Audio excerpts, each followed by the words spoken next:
अब आपको स्पेन के एक ज्वालामुखी की तस्वीरें दिखा देते हैं। अचानक हुए एक्टिव इस ज्वालामुखी में अब लावा निकल रहा है और स्पेन से दरअसल ये तस्वीरें आई हैं।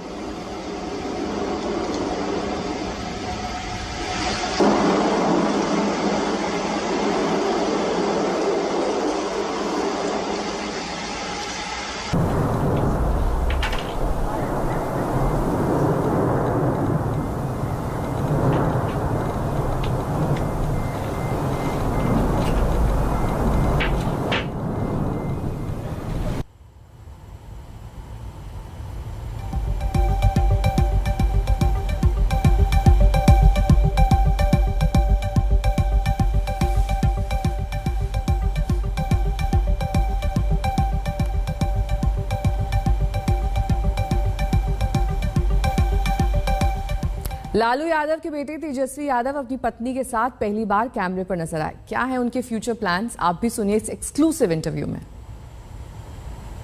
शादी के बाद तेजस्वी यादव और उनकी पत्नी राजश्री पटना पहुंचे। इस वक्त दोनों मेरे साथ मौजूद हैं। पहले तो दोनों को बहुत बहुत बधाई और शुभकामनाएं। बहुत बहुत धन्यवाद आप सब लोगों को। बहुत बहुत शुभकामनाएं। धन्यवाद। तेजस्वी जी, बात उठ रही है कि बहुत सिंपल शादी की और किसी को कानों कान खबर नहीं। क्या वजह थी इतनी सिंपल और छुप छुपा के शादी करने की? नहीं, कोई छुप छुपा के नहीं, बाकायदा दोनों परिवारों के साथ जो है उनके आशीर्वाद से जो है ये शादी संपन्न हुआ है। और उसके बाद पहले से हम लोगों ने तय किया था कि बिहार आकर के बहु भोज जो है, रिसेप्शन जो है वो लोगों के बीच ही दिया जाएगा। समय कम था क्योंकि खरवास होने वाला था और इतनी जल्दी डिसीजन हुई कि तैयारी करने का ज़्यादा मौका नहीं मिला। तो इसलिए बाद में हम लोगों ने सोचा कि बाद में रिसेप्शन दे करके जो लोग हैं, केवल अभी परिवार के लोग ही जो हैं उसको न्योता दिया जाएगा। परिवार में भी जो जैसे मेरी जितनी बहनें हैं, उनके इन लॉज हैं या हमारे बड़े भाई हैं, बस उनको ही न्योता दिया गया। रिचल, राजश्री, आप को था कि इतनी सिंपल शादी हो, परिवार के लोग ही शामिल हों? बिल्कुल, हमेशा से यही चाहते थे, एक बस फैमिली जो अपने लोग हैं वो यहाँ साथ में रहे, ऐसे आशीर्वाद दे बड़े। किसी को बुलाए नहीं क्योंकि आप विपक्ष के नेता हैं, बिहार विधानसभा के लालू प्रसाद यादव के छोटे बेटे हैं। इतने लोग थे, लोग उम्मीद कर रहे थे कि बुलाया जाएगा, लेकिन बिल्कुल परिवार के लोग ही। बहुत छोटी सिंपल शादी कोरोना की वजह से हुई, क्या वजह रही? सारे रीजंस में, अभी कोरोना का नया वेरिएंट भी आया था और सब कुछ इतनी जल्दी तय हुआ।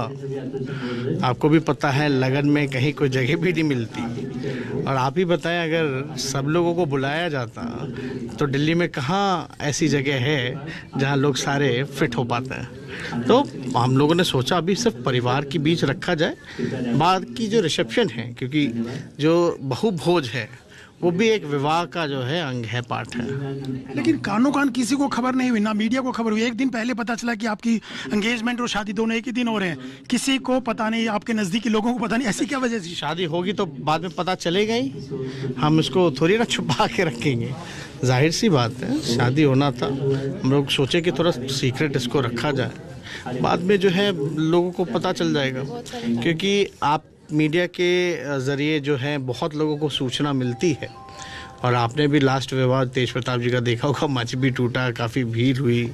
तो इस वजह से जो परिवार के लोग हैं, उन्हीं लोगों की राय थी कि सिर्फ क्योंकि दो अलग अलग परिवार हैं और दोनों में ज़्यादा एक दूसरे से इंटरेक्ट करें, परिवार के लोग एक दूसरे को जाने पहचाने, इसलिए हम लोगों ने एक स्पेस जो है वो देने का मौका किया। वरना अगर सब लोगों को बुलाया जाता, राष्ट्रपति जी हों, प्रधानमंत्री हों, मुख्यमंत्री हों, तो सब लोग जो है उनके होस्ट में ही लगे रहते हैं, तो परिवार को आपस में बैठ करके बात करने का जो समय जो है वो नहीं मिल पाता।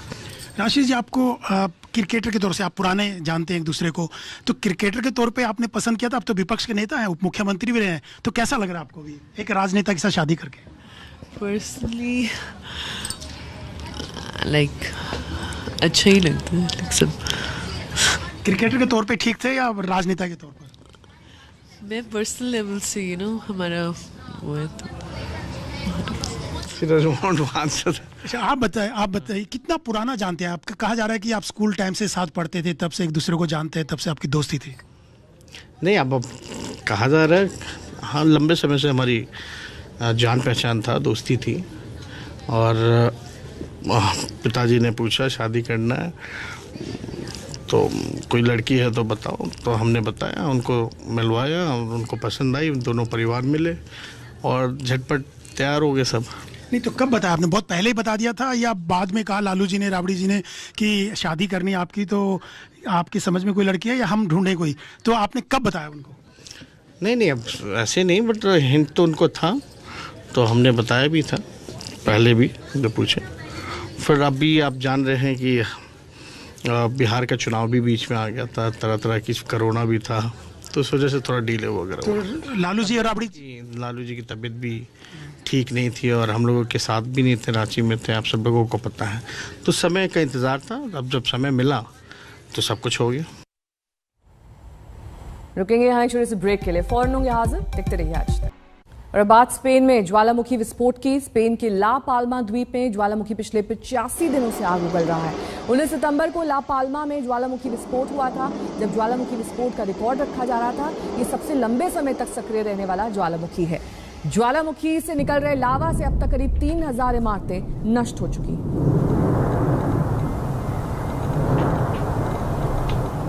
फिलहाल यहाँ रुकेंगे एक छोटे से ब्रेक के लिए, फौरन होंगे हाजिर कुछ और खबरों के साथ, देखते रहिए आज तक।